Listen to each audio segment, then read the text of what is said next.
My name is Nora. I am 20 years old. I lived in a small European city. The city was old, but it was also young. The streets were narrow, and the air was full of noise from cars and people. But the thing I liked most was the bicycle paths. They were long and smooth, and you could go almost anywhere with a bike. Last week, I was late for my class at the university. I did not want to wait for the bus, so I took my old bicycle and started to ride fast. The air was cool, and the wind touched my hair. I felt free on the bike, even if I was rushing. I looked at the road. There were two paths for bicycles. One was for people going one way, and the other was for people going the other way. On the opposite path, I saw a girl. She was about my age, maybe a little younger. She had light brown hair tied back in a simple ponytail. She wore a green jacket, and her bicycle was red. She looked very beautiful to me. She rode with me parallel, but on the other side. For a while we moved at the same speed. I felt strain. It was like we were riding together even if there was a line between us. Then I wanted to go faster. I crossed into her path to save time. At first, I thought nothing bad would happen, but suddenly she stopped her bike and called out, "You are on the wrong side," she yelled. Her voice was loud, but it was not cruel. I stopped too, a little surprised. She came closer, her face serious. "Don't you know the traffic rules?" she asked me. I felt my cheeks warm. "I just wanted to save time," I said softly. She shook her head. "You don't save time if you hurt someone," she told me. "An accident could damage your bike. You could end up in the hospital. You have to take your time. Accidents happen every day because people do not wait. Do you want to get hurt as well?" Her words were simple, but they hit me hard. I looked at her eyes. They were bright and clear, like she really cared about what she was saying. I felt a strange pull in my heart. I tried to change the subject. "Are you married?" I asked, half joking, half curious. She looked at me with surprise and then laughed. Her laugh was warm, and for a second the air felt lighter. "No, of course not," she said. "I am only 19. Why do you ask such a thing?" I smiled. "I don't know. Maybe I just wanted to ask something different." She looked at me again. Then she said, "You are strange. But I think you are not a bad person." We both started to ride slowly, side by side now, on the right path this time. The road was quiet and the sun came through the clouds. We did not speak for a minute, but I could feel her presence. Finally, I asked, "What is your name?" "Ella," she said. Her voice was calm now. "And you?" "My name is Nora," I replied. She smiled softly. "Nora. Nice to meet you." Even if it was in the wrong way, I laughed at her words. We rode together for some time. I asked if she was also a student. She said yes. She studied art at the same university, but in another building. She liked to paint, and she often carried a small sketchbook with her. "What about you?" she asked. "I study history," I said. "It is not always easy, but I love old stories." She listened with interest. I felt happy, because she seemed to care about my words. The path soon split. One side went to the art school, the other to the main university. She slowed down. I go this way, she said. Maybe I will see you again, I replied. Quickly. She looked at me a little shy, then gave a small wave. Maybe, she said, and then rode away. I stood there for a moment watching her. My class was waiting, but my mind was not on history anymore. It was on her. The way she spoke, the way she laughed, the way she looked at me, it all stayed in my mind. That evening, I thought about the bicycle path again. It was just one short meeting, but it felt important. I did not know why. Maybe it was her clear eyes, maybe her strong voice, or maybe it was because no one had spoken to me like that before. I wanted to see her again.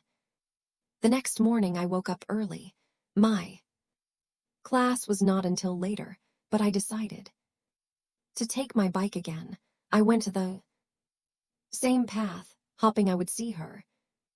The road was busy with other riders, but she was not there. I rode slowly, looking at every person. But still, I did not see her. Day after day, I went to the same place. Sometimes I saw nothing. Sometimes I saw a flash of red, but it was only another bicycle. Not hers. Still, I kept trying. 1 week later, I was late again for class. I did not care. I stopped at the place where the path split and I waited. After some minutes, I saw a girl in a green jacket riding toward me. My heart jumped. It was Ella. I waved my hand and she noticed me. She slowed down, her face showing surprise. You again, she said with a smile. Yes, me again, I said. I was hopping to see you. She looked curious. Why? Because I like talking to you, I said. Honestly. For a moment, she said nothing. Then she gave a small smile. All right, we can ride together today. But on the right side. We both laughed, and then we rode side by side. This time the air felt easier. I asked her about her classes, and she told me about the paintings she made. She explained how she liked to sit in the park and draw people. She said every face had a story. I listened carefully. Her voice was soft but full of life. I wanted to know more, to hear more, to see more. When we reached the place where we had to split again, she looked at me and said, maybe tomorrow we can ride again. Same time. Yes, I said quickly. I will be here. She smiled. Good. Then see you tomorrow, Nora. She rode away, and again I watched her. Until she was gone, but this time I was not sad. Because tomorrow I would see her again. That night I could not sleep well. I thought about her face, her laugh, her words. I felt both happy and afraid. Happy because I found someone new. Afraid because I did not know where it would go. But deep inside, I wanted to believe that this was the start of something real. Before I continue my story, please subscribe, share, and tell me where you are listening from. Your support means a lot to me. Now let's continue. The next morning, I arrived early on the bicycle path. The air was fresh and the sky was light blue. I felt nervous, like something important was going to happen. I kept looking at the road, waiting. After 10 minutes, I saw the red bicycle and the green jacket. My heart beat faster. Ella smiled when she saw me. "You are really here," she said. "I told you I would come," I answered. We started to ride together. The road was smooth and people passed us, but I only saw her. She told me about her classes. She had a project where she had to paint the old buildings in the city. They have so many stories, she said. Each wall, each window has seen years and years of life. I listened with care. I liked how she saw the world. To me, the buildings were just old walls. But to her, they were alive. When it was my turn, I told her about history. I spoke about the books I read and how I liked to learn about people who lived long ago. She listened to me with bright eyes. Even if my words were simple, I felt like she respected me. After that day, we started to meet often. Sometimes it was in the morning, sometimes in the afternoon. We did not plan it at first, but later, we agreed on times. "See you tomorrow," she would say with a smile, and I would wait for the next day. With excitement, we rode through different parts of the city. She showed me a park where she liked to draw. She pointed to a tall tree and said, "This is my favorite spot." We sat there once, and she opened her sketchbook. She began to draw me. "Why me?" I asked, feeling shy. "Because your face has something," she said softly. "It looks honest. I like it." I laughed, but inside I felt warm. No one had said something like that to me before. We spent more and more time together. Sometimes we talked about our families. She told me she had one younger brother who wanted to play football all the time. I told her about my mother who always worried if I ate enough. We shared small things, but they felt big. One afternoon after class, she asked me, "Do you want to walk instead of ride today?" I agreed. We left our bikes and walked near the river. The water was slow and the sun made it shine. She walked close to me, and sometimes our hands touched. Each time it happened, I felt a shock. But I did not move away. "Do you think we will always be friends?" she asked suddenly. I looked at her. "I hope so," I said. She smiled, but her eyes looked deep as if she was searching for something in my answer. Days turned into weeks. We became closer. We sat in cafes near the university and shared cups of tea. She told me about her dreams of traveling to Italy one day to see art in the museums.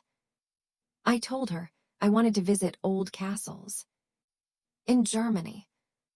We laughed at how different our dreams were, but in the end, we both wanted to see the world. One evening, it started to rain while we were on the bikes. We stopped under a tree. The rain was heavy, but we were safe for a while. She looked at me, water drops on her hair. She laughed. "We look crazy," she said. I laughed too. "Yes, but I don't mind." For a moment, it was quiet. Only the sound of the rain filled the air. She looked at me in a way that felt new. My heart beat fast. I wanted to say something, but I could not. Then she spoke softly. "Nora, you're special to me." I did not know what to answer, but my face grew warm and I felt happy, even if I stayed silent. After that day, I knew it was not just friendship, it was more. Every time we met, it felt stronger. But soon I also saw signs of distance. One time, I waited for her on the path, but she did not come. I waited a long time, and she never arrived. The next day she explained, "I had to study late. I'm sorry." I smiled and said it was fine, but inside I was afraid. What if she stopped coming? Another time she spoke less. She seemed worried. "Is something wrong?" I asked. She shook her head. "No, just tired." But her eyes told me there was something more. Still, we continued to meet. I tried to enjoy every moment. I wanted to believe nothing could break us. One Saturday, we spent the whole day together. We rode out of the city to a small hill. From the top, we could see the whole town. The red roofs, the church, the long river. It was beautiful. "This view makes me feel free," she said. I looked at her and thought, I don't care about the view, I just care about you. That evening when I went home, I felt sure I was in love with her, but with love came fear. She never said the word. She never called it love. She only said I was special. I wanted to know if she felt the same, but I was afraid to ask. The next week, we met less. She said she was busy with her art. I believed her, but a part of me worried. Each day without her felt long and empty. I rode on the path alone, hoping she would appear. One day, she finally came. Her face looked tired, but she smiled. When she saw me, "I missed you," I said, without thinking. She looked at me for a long second. Then she whispered, "I missed you too." We rode slowly that day. We did not speak much, but the silence felt full. I wanted to reach for her hand, but I did not. When we reached the place, the path split, she stopped. "Nora," she said softly, "I need to tell you something, but not today. Another time." My heart sank, but I smiled and said, "All right." She gave me a small look like she wanted to say more. Then she rode away. That night I could not sleep. Her words stayed in my mind. What does she want to tell me? I asked myself again and again. The days after that felt heavy. I still saw her, but less often. She was quiet, and sometimes her smile did not reach her eyes. I wanted to ask, but I was afraid of the answer. I knew something was coming. I just did not know what. The next week, I waited on the bicycle path again. I looked at every rider who passed, but I did not see Ella. The air was cold, and the sky was gray. I told myself she was busy with her art, but deep down I felt worry. 2 days later, she finally came. Her red bicycle looked the same, but she looked different. Her eyes were tired and her smile was small. We rode together in silence for a while. I wanted to ask about the things she wanted to tell me, but my mouth stayed closed. At last she spoke. "Nora, I need to tell you something." Her voice was quiet. I looked at her. "What is it?" She took a deep breath. "My family is moving. My father got a new job in another city.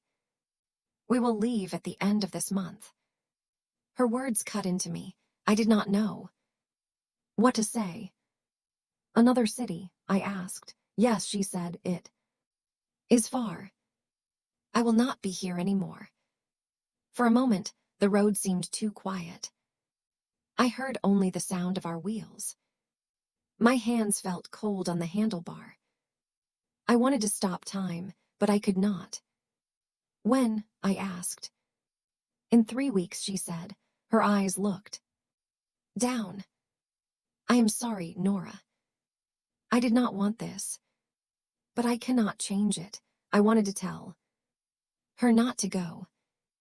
I wanted to say that she could stay for me, but I knew it was not her choice. She had to go with her family. That day, we rode together longer than usual.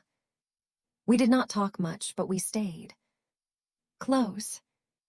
Each minute felt heavy, like sand, falling through my hands. The days after that were hard. I tried to see her as much as possible.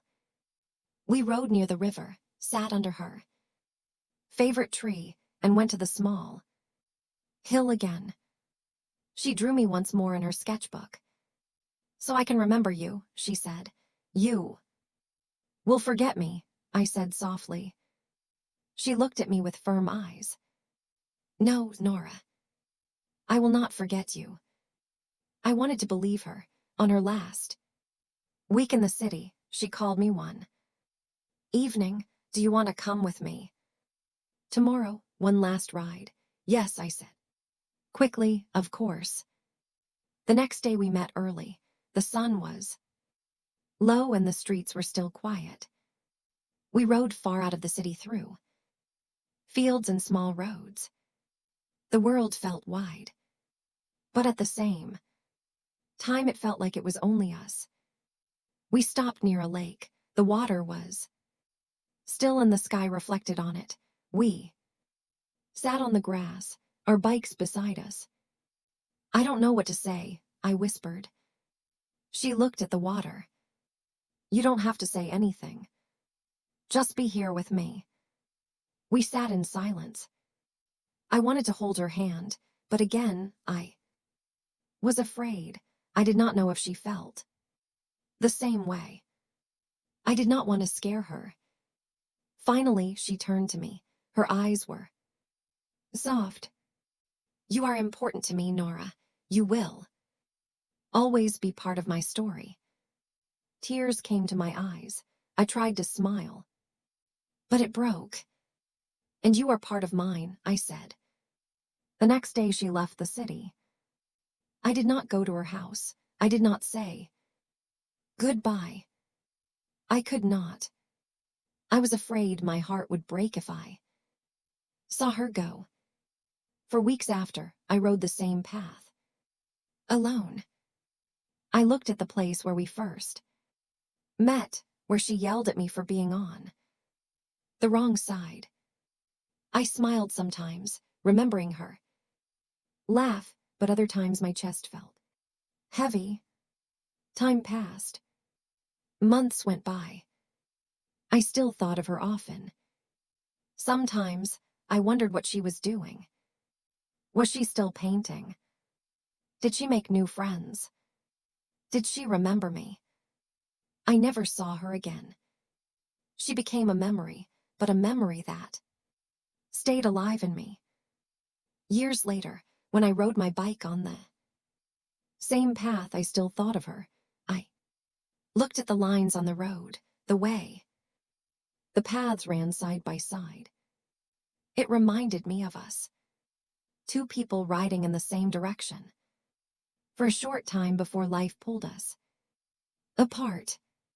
She was my first love, even if we never said the word. She taught me about care, about patience, about the beauty of small moments. She showed me that first love can be soft, strong, and unforgettable, even if it does not last. And even today, when I ride my bicycle and the wind touches my face, I remember her laugh in the rain, her clear eyes, and her words, you don't save time if you hurt someone.